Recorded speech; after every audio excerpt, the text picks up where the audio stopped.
Commonwealth parliamentary association की स्थापना 1911 में एम्पायर पार्लियामेंट्री एसोसिएशन के रूप में हुई थी। इसका उद्देश्य राष्ट्रमंडल देशों के संसदीय परंपराओं को जोड़ने, संसदीय अभ्यासों एवं अनुभव को साझा करने तथा संसदीय समस्याओं का सामूहिक समाधान ढूंढने का अवसर प्रदान करना है। ये संसदीय मानदंडों, विधायी निगरानी, पारदर्शिता, महिला प्रतिनिधित्व, डिजिटल संसदीय सुधार आदि विषयों पर समर्थन एवं मार्गदर्शन भी करता है।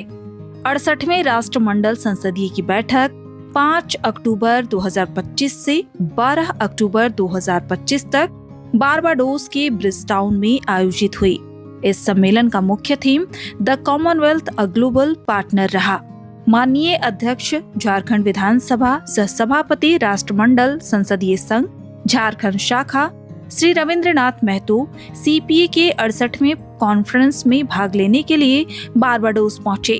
झारखंड से कॉन्फ्रेंस में भाग लेने हेतु माननीय सदस्य श्री नवीन जायसवाल भी माननीय अध्यक्ष महोदय के साथ प्रतिनिधि मंडल में शामिल थे। सम्मेलन का प्रारंभिक सत्र के उद्घाटन सत्र से शुरू हुआ, जिसमें राष्ट्रमंडल संसदीय संघ के general secretary Shri Stephen Twigg ने अपना संबोधन दिया। I'm Stephen Twigg. I am the Secretary General of the Commonwealth Parliamentary Association. I look forward to welcoming delegates and other participants to the 68th Commonwealth Parliamentary Conference, CPC, being held in Barbados in October 2025. Barbados is an active and engaged member of the CPA with a proud commitment to parliamentary democracy, and we look forward to their hospitality and welcome as we debate a range of issues that come before the Commonwealth Parliamentary Conference. साथ ही Antigua और Bermuda के speaker तथा अन्य विभिन्न देशों के प्रतिनिधियों एवं ओडिशा विधानसभा तथा गोवा विधानसभा के माननीय अध्यक्ष मौजूद रहे। माननीय अध्यक्ष झारखंड विधानसभा श्री रविंद्रनाथ महतो राष्ट्रमंडल संसदीय संघ सम्मेलन में बारबाडोस के असेंबली में आयोजित कार्यशाला के सत्र को संबोधित करते हुए कहा कि ये सम्मानित सभा को संबोधित करना मेरे लिए एक सम्मान और सौभाग्य दोनों है। उन्होंने a look ahead to Commonwealth heads of government meeting 2026 camping the human factor from a gender and accessibility lens विषय पर विचार रखते हुए कहा कि भारत के लोकाचार और झारखंड राज्य की प्राथमिकताओं के साथ गहराई से प्रतिध्वनित होता है। विकास के लिए भारत के दृष्टिकोण की नींव में ही वसुधैव कुटुंबकम विश्व एक परिवार है का प्राचीन सिद्धांत निहित है।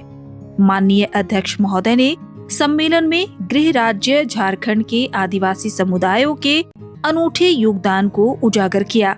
झारखंड सरकार के युवा मुख्यमंत्री श्री हेमंत सोरेन के नेतृत्व में महिलाओं को सशक्त बनाने और समानता को बढ़ावा देने के लिए कई प्रगतिशील उपायों को लागू कर रही है। एक उल्लेखनीय पहल मुख्यमंत्री मैया सम्मान योजना है, जो महिलाओं को आर्थिक सहायता प्रदान करती है, जिससे वो गरिमा और आत्मनिर्भरता का जीवन जी सकती हैं। Let us commit to preserving the sanctity of our institution, respecting constitutional boundaries, and protecting of the principle of separation of powers. By doing so, we are not merely defining legal doctrines. We are securing the very foundation of the liberty and democracy for the generation to come. I quote with the spirit of the ancient Indian Upanishad, Sangha Chalam. Shankha Bolam, let us move together, let us speak together.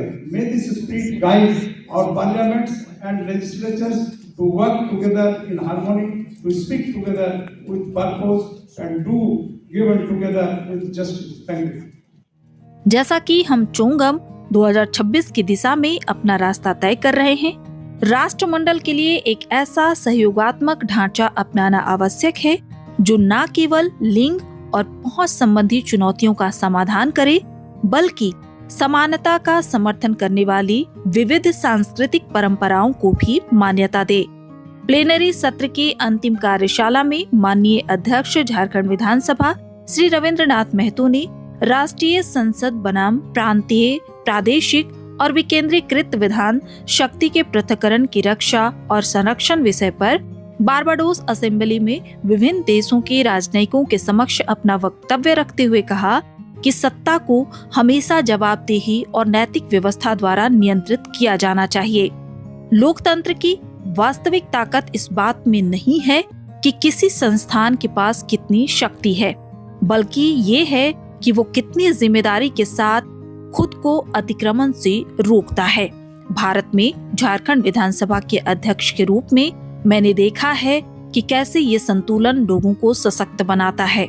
इस सम्मेलन के अंत में माननीय अध्यक्ष ने कहा कि आइए हम एक नए संकल्प के साथ इस सम्मेलन को छोड़ दें। आइए हम अपनी संस्थाओं की पवित्रता को बनाए रखने, संवैधानिक सीमाओं का सम्मान करने और शक्तियों के पृथक्करण के सिद्धांत की रक्षा करने के लिए प्रतिबद्ध हों।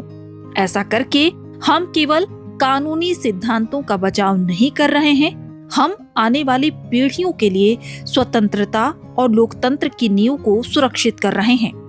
इस सत्र में राज्यसभा के माननीय उपसभापति श्री हरिवंश, झारखंड माननीय सदस्य श्री नवीन जायसवाल तथा ऑस्ट्रेलिया और कनाडा के पार्लियामेंट्रियन भी माननीय अध्यक्ष महोदय के साथ उपस्थित थे।